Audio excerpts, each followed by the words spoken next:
The studio lights were warm. The stage was polished. The audience was ready. But the tension in the air didn't come from the cameras. It came from the silence between two men who had agreed to speak, but not necessarily to agree. Denzel Washington had agreed to appear on Joe Rogan's show after months of back and forth. His team had been cautious. His conditions were clear. No politicized baiting. No selective editing. No reduction of his work or his integrity into viral sound bites. Joe Rogan had nodded. He said it would be a real conversation. Unscripted. Honest. But Joe had his own ideas about what that meant. The interview started calm enough. Denzel talked about his latest film, the emotional toll of preparing for a role that dealt with justice, betrayal, and grief.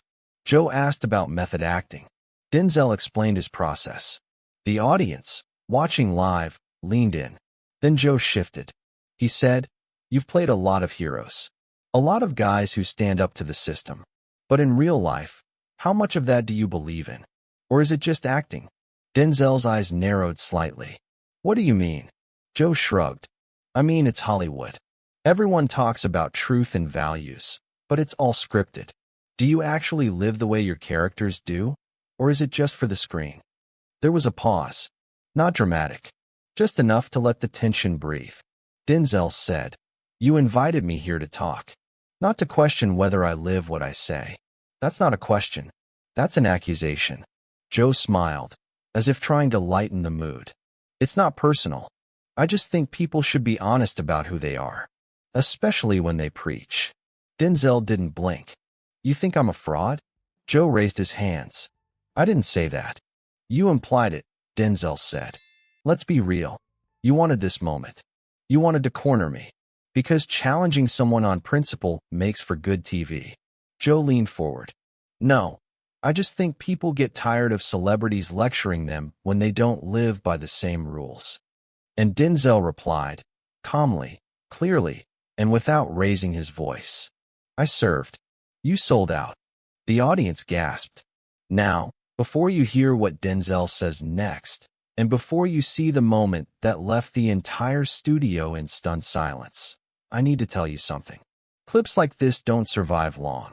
They get edited, taken down, rewritten by headlines that soften the blow. But here, you're going to hear the truth as it happened. Uncut, unfiltered, and exactly as it shook the room. So if you're tired of curated sound bites and want to be part of a space that refuses to water down the truth, then hit that subscribe button right now, before this moment disappears into spin, censorship, or silence. Because what happens next, they didn't expect.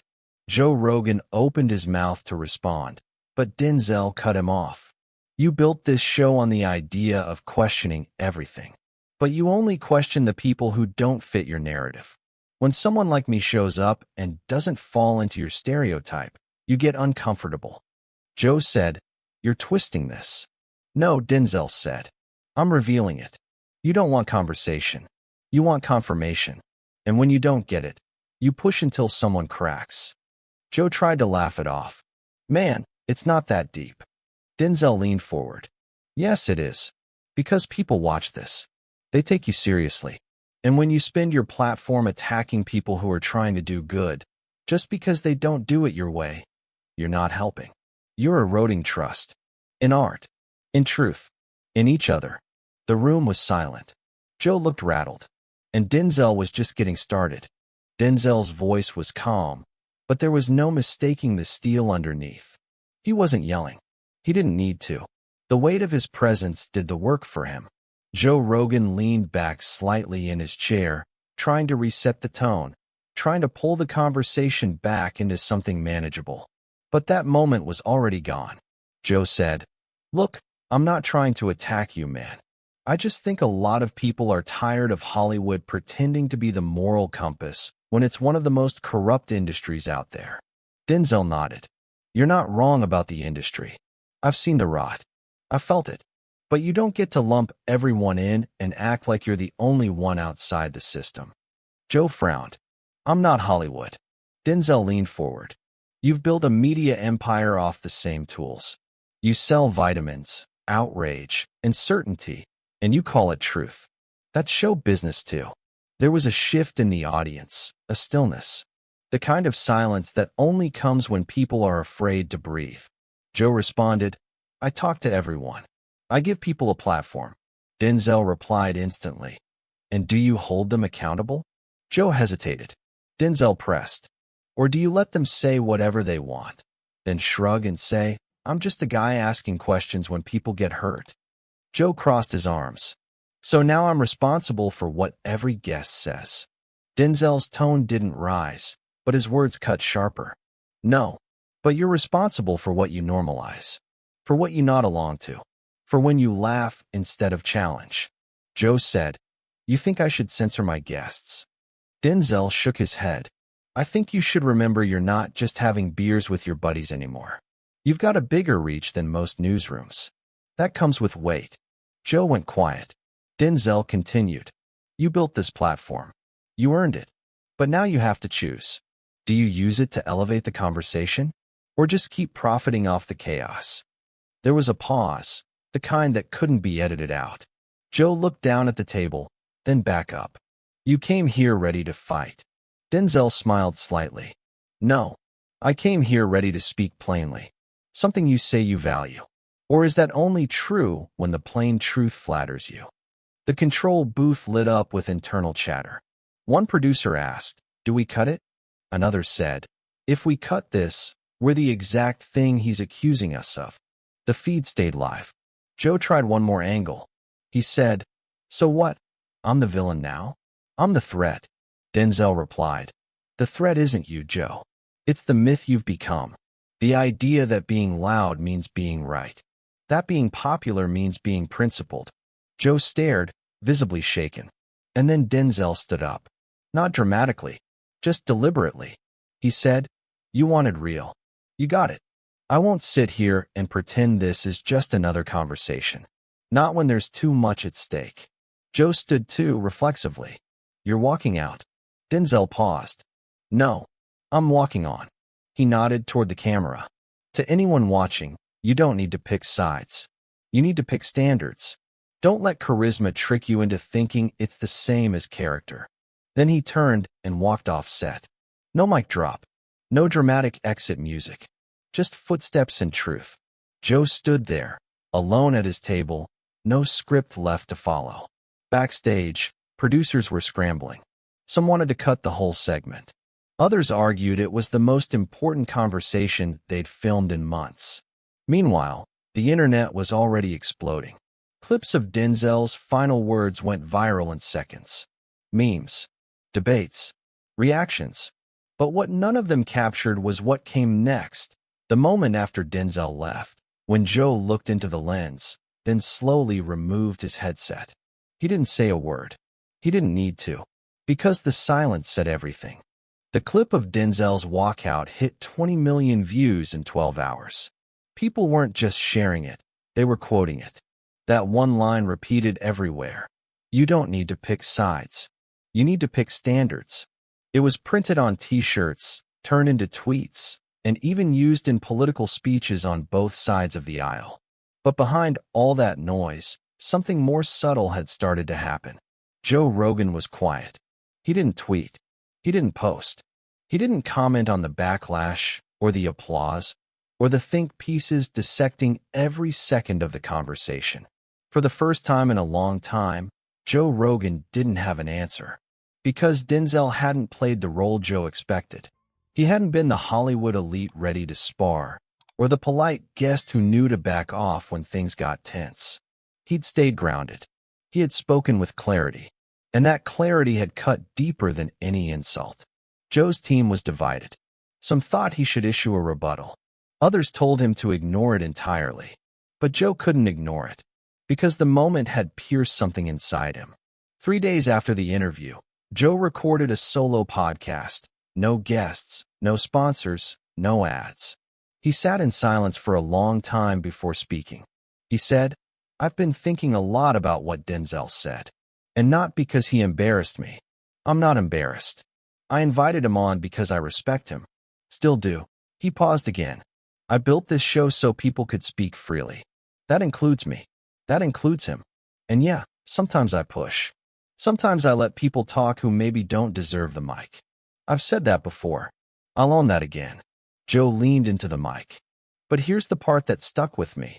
When he said I built something big, and now I have to choose what I do with it. Another pause. I didn't start this show to be a hero. I'm not a journalist. I'm a guy with questions. But maybe that's not enough anymore. The podcast ended there. No outro. No music. Just a fade to black. And for many, that was the most honest thing Joe Rogan had ever done. But the story didn't end there. Because the conversation had sparked something bigger. On other shows, celebrities and thinkers started revisiting what it meant to have a platform. They began re-evaluating interviews that had once passed as entertainment. The baiting questions, the gotcha moments, the casual disrespect passed off as boldness. And the line Denzel had drawn, between charisma and character, kept reappearing. On college campuses, in classrooms, even in boardrooms. One viral video showed a high school student quoting the line during a debate competition. She said, "We don't need louder voices. We need deeper values." The room had erupted in applause. As for Denzel, he didn't do a victory lap. He didn't tweet. He didn't issue a statement. He just kept working. A quiet, almost defiant refusal to play the media game the way it was designed. When a reporter caught up with him weeks later and asked about the interview, Denzel simply said, "It wasn't about Joe. It was about all of us. We're all on platforms now. Some of us just haven't realized it yet." And then he walked away. By the time the dust settled, the moment had already become something else. It was no longer just about Denzel Washington or Joe Rogan.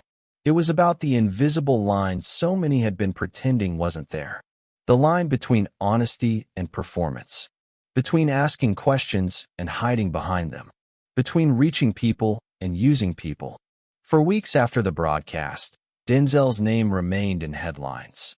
Not because he courted them, but because his words had done what so few could. They lingered. The quote had made its way into op-eds, classrooms, late-night monologues, even church sermons. Not because it was catchy, but because it forced people to confront the question no one liked to ask. What happens when the person asking all the questions finally gets asked one? Behind the scenes, Joe's team kept the show running. The next episodes were safer, less pointed. The laughter returned. The rhythm stabilized. But the energy had shifted. The audience noticed. They noticed when Joe started pushing back a little more thoughtfully. When he no longer let misinformation hang in the air without challenging it. When he took longer pauses. Less filler. Fewer smirks. And though he never said it out loud, people could feel it. The confrontation with Denzel had changed him. Not because it humiliated him, but because it demanded something more. The final piece came weeks later, in an interview Joe gave to a small independent outlet. The host, unpolished but earnest, asked him directly, "Do you think Denzel was right?" Joe took a breath. He said, "I think. He made me look in a mirror I'd been avoiding. That's uncomfortable. That's rare. But it's what truth does. It doesn't humiliate you.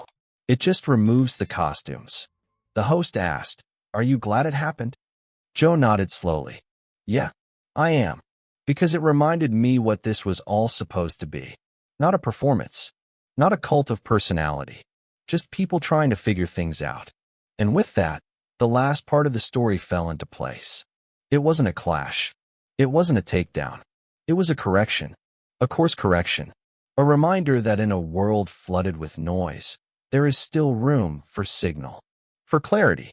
For someone to walk into a room and say, without raising their voice, "That's enough." Not to win, but to wake people up. Denzel never returned to the show. He didn't need to. The moment had done its work. And for once, in an age of outrage and endless noise, something real had happened. Not because it was explosive, but because it was true. And the truth, once spoken, doesn't need to shout. It just needs to be heard.